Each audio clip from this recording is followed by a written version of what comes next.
बिल्कुल प्लेन एक side taper है। जो टेपर वाला पासा होगा वो होगा बाहर नूं, प्लेन वाला पासा अंदर नूं। याद रखियो कोई भी ब्लेड प्लेन वाला पासा बाहर नूं ना आए। जे बाहर वाला पासा हो गया तो प्रैशर नहीं बनाऊगा, पंप रोटर तोड़ देना इन्हें। इसलिए ब्लेड बिठाने लिए ये चीज़ जरूर चेक करनी है कि टेपर वाला पासा अंदर हो, प्लेन वाला पासा अंदर हो, टेपर वाला पासा बाहर हो।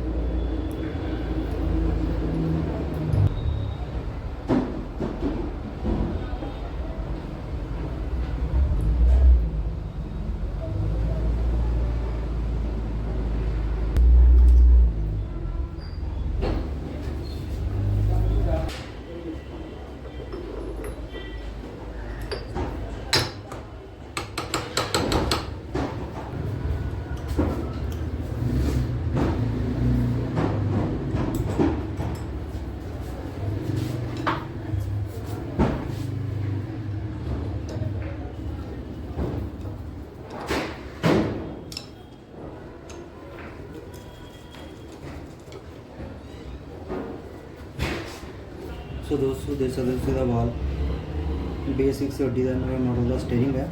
ਸੋ ਨਵੇਂ ਸਟੀਅਰਿੰਗ ਨਵੇਂ ਮਾਡਲ ਦਾ ਇਹਦਾ ਵਾਲ ਹੈ। ਪਹਿਲਾਂ ਵਾਲ ਦੇ ਵਿੱਚ ਆ ਚੁੰਝ ਨਹੀਂ ਹੁੰਦੀ ਸੀ, ਹੁਣ ਇਹ ਆਉਣ ਲੱਗ ਗਈ ਹੈ। ਸੋ ਸਭ ਤੋਂ ਪਹਿਲਾਂ ਸਪਰਿੰਗ ਪਾਵਾਂਗੇ, ਫਿਰ ਵਾਲ ਆਏਗਾ। ਵਾਲ ਨੂੰ ਚੰਗੀ ਤਰ੍ਹਾਂ ਆਪਾਂ ਦੇਖ ਲਾਂਗੇ ਕੋਈ ਰੁਕਾਵਟ ਤਾਂ ਨਹੀਂ। ਨਟ ਵੀ ਨਟ ਸਿੱਧਾ ਹੁੰਦਾ ਸੀਗਾ 24 ਨੰਬਰ ਦਾ, 27 ਨੰਬਰ ਦਾ ਨਟ ਲੱਗਦਾ ਸੋ ਚੇਂਜ ਹੁਣ ਇਹ ਇਹਦੇ ਵਿੱਚ ਜਾਏਗੀ।